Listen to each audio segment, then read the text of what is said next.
it's Vanessa, and we are back with the Anchored in Learning podcast. So, in case you didn't know, the podcast started, was it 2020 maybe? Around 2020, 2021. We took a bit of a break. And during that time, I think I actually moved 2 times. And I've grown a lot in the career, and I bought a business, and I thought 2025 was going to be the year that I am back. I am giving more of myself and my insights in a very different way. And so this is our first episode of the new and revamped Anchored in Learning podcast. So I'm really excited to be able to be here with you all. So in thinking about what I wanted for the first podcast, I thought, well, it's the end of the year. Let's talk a little bit about kind of the state of learning and development, right? And the changes coming up in 2025 and what does learning look like? And so for those of you that don't know, I also have the Kirkpatrick podcast, and I get to podcast all about the Kirkpatrick model and evaluation. And just before recording this session, I recorded a session with Dr. Keith Keating, who is the author of The Trusted Learning Advisor. And we had a really great conversation that I could have literally listened to him for 2 hours with all of the truth bombs that he was dropping. And so I thought, I want to have a little bit more of a continuation of that conversation. And I thought this is the best place to do it, in a place where we are unfiltered, and we talk the real deal about learning, performance, business, being a parent, being a caregiver of another human, being a human, all of those things. So I want to start a little bit first of my reflection on 2024. It was a hard AF year. Some will say that they thought 2023 was a worse year in our industry than 2024. And for me, I found it a little bit different. 2023, I saw the slowdown starting to happen towards like the middle of the year. But my work didn't really slow down until 2024 mid-year. And a few reasons for that I think that we all need to know as an industry. And this is something that through my conversations with other business owners in L&D, they've told me. So it's not really like it's not like public knowledge, I guess, or like something you just know. But like an election year is going to be one of the worst for your business. And so I had known that kind of going in, but in the past it didn't really affect me. And so 2024, I had the election that affected me. I had changes with one of my customers that affected me.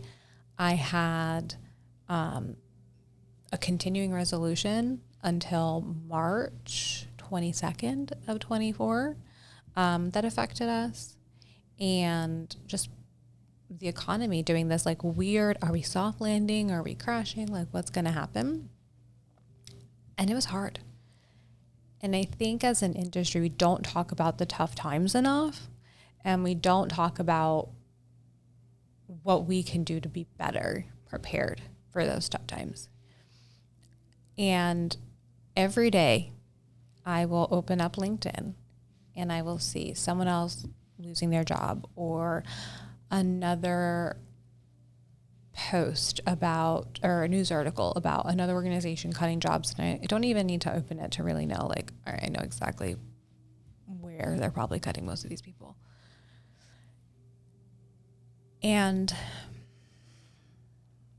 as an industry, we still haven't changed. And so when I want to do this, like when I want to think about like what the state of 2024 L&D is, it's a lot of the same. It's us being distracted by the shiny object. So years ago, the shiny object was microlearning or gamification. And this year, obviously our shiny object is AI. And instead of really thinking about how can we use AI to do things so that we can be, as Dr. Keating says, trusted learning advisors, right? Or like I call them like consultants, right? Instead of us doing those things, we are using AI to create more bad content. Or we're avoiding it because we're afraid that it's going to come after our job. And it's not coming after your job. You still need a human. You still need a brain in order to like do the things. And so that's my big state of 2024 for L&D. It's a lot more of the same, just with extremely reduced budgets and extremely reduced people working in the workforce, which is a scary thing because, you know, it's like cutting something from like, I've never done this because I'm a coffee gal, but I hear that this happens.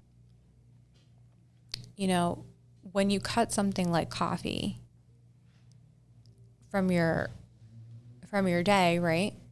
You stop missing it after a while. So you just never go back and replace it.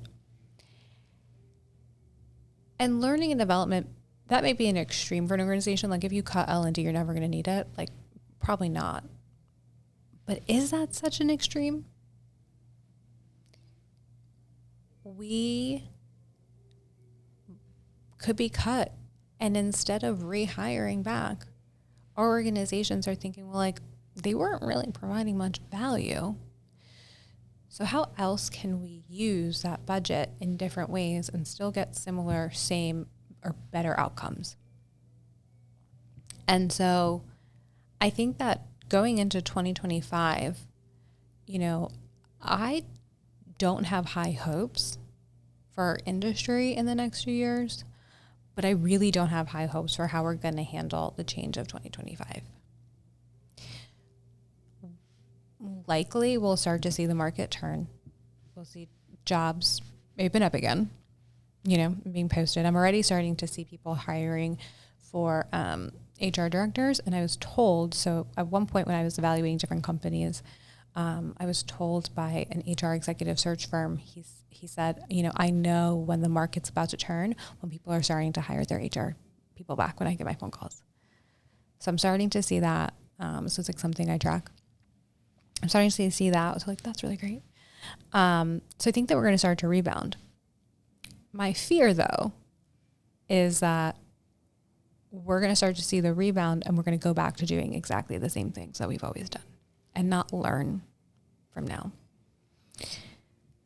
Some things we haven't changed, and this is like so freaking cliche to say, but like we're still order takers.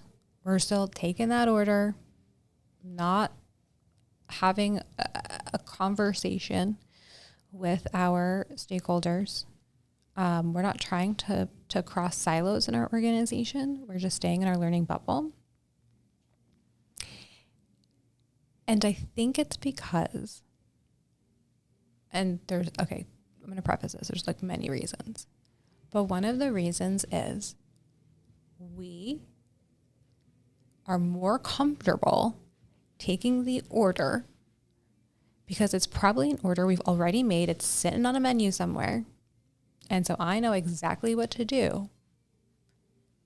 And that is more comfortable than us having that hard conversation, that moment of potentially like awkwardness and challenge of saying like, tell me why. And I will tell you this. We cannot get fooled by all of us that are posting on LinkedIn and saying, don't be an order taker. I talk to my stakeholders and do this and do that. We are a tiny subset on LinkedIn, a tiny subset of the entire learning and development industry. How do I know that? Because before I had a business that I actually wanted to like scale, I wasn't on LinkedIn. I was too busy. I was working head down. I didn't know the value of like growing my own brand and being active and the amazing relationships I was going to, you know, meet or have and people I was going to meet.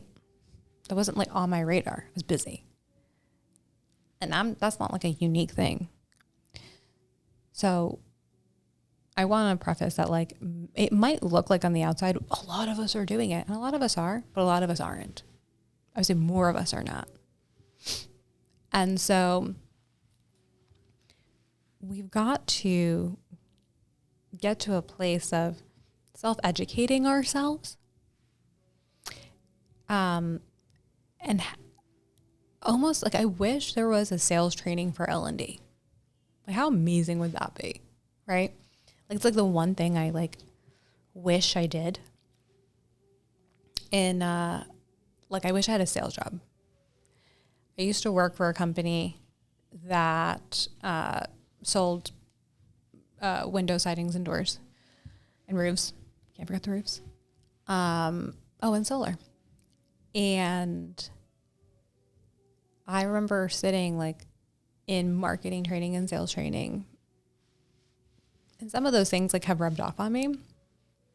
But like the things that they did was like, you know, they went out every single day. Like, our marketers knocked on doors, hundreds of doors a day, and just got rejected. Or my sales guys went into, at most you'd probably get, let's say 5 appointments, but like 1 or 2 might not show. So let's say at minimum 3 appointments or 2 appointments, right? That is a lot of reps to get in to build up empathy for your customer, consulting skills, sales skills and strategy. And like reflecting now, I'm like, damn, I wish I had that. Like, L&D needs some form of sales training, not even consulting training. Like, let's do sales. Because the first thing you have to do is sell yourself. And once you can sell yourself, then you can move into that consulting conversation. And some of the ways that you sell is through consulting. So by proxy, you pick up on some of those skills. But I think if we look into 2024 and beyond, like, that's the key, right? Like, that's what we need to fucking be building. Like, let's talk about a sales training for L&D. How to sell yourself, sell your product, how to package your product. Maybe I'll do that. I don't know. So another area, kind of part of that, is that going back to like the menu, the things that we have, I think we value templates over taking small calculated risks. Now, one of the things that people will say to me over at Kirkpatrick Partners, like all the time, is we can't measure up to level 4. Our stakeholders won't talk to us, or they won't do it, or like we can't do it. And I'm like, fair, agree, you probably can't. However, is there one step that you can take today? One small step to start you on that path. It's so much easier to be like challenged and brought down by the way that you've always done things and just being like, you know what, it's just like never going to happen. Like, that's a lot more easier to do things the way you've always been done, because we have it in our brain like, well, I mean, I've gotten this far the way I've always been done, and you know what, like, screw it. I don't know if the other way is going to work. I could fall on my face and like fail. So it's easier to just do what I'm doing. And so I think that we have to start putting the templates to the side and start rethinking, what small calculated risks can I do to change how we do things? Now, that doesn't mean, we need to do all of the different things at all at the same time. Like, literally one small little turn every day. I say this all the time. You're probably sick of me saying it. If a cruise ship turned as quickly as we wanted it to, we'd be Jack and Rose on the Titanic. A cruise ship instead turns so slowly that at one point you don't even realize that you've changed direction. That is what we need to be doing in learning and performance. Doesn't mean like, don't turn, don't work towards it, but take your small calculated risks. And that's the way we start to make change. because radical change doesn't stick. Another, area that I think that we as an industry are failing at is not staying relevant and up to date on trends. And I don't just mean in learning, like what's the latest thing coming out in Articulate? But that's great. Good to know. And I also believe that we are not, we have to keep up to date with the research and the models. Like until I picked up like Jim and Wendy's book, I didn't realize the Kirkpatrick model changed. And there's some people that I go to conferences now that every time I'm in the conference, I display the new version of the model and phones immediately go up to take a picture. So there's way too many people that do not know because we're not keeping up to date on the trends. We're not researching, doing all of those things. And also, we could probably be doing more on our end for like PR. But like that aside, we have to start looking at what works in other areas of industry, of business. What's working in marketing? What's working for finance? What's working for IT? How can we leverage that information to make us better? So I think we talk a big game about wanting to cross silos, but we don't even just look across the silo just to like learn more. And we spend so much time wanting to learn about learning that we miss out on the fact that we should be learning about the business. What keeps the CEO up at night? What keeps the CFO up at night? How did my marketing friends finally get a CMO at the table? Like almost religiously, right?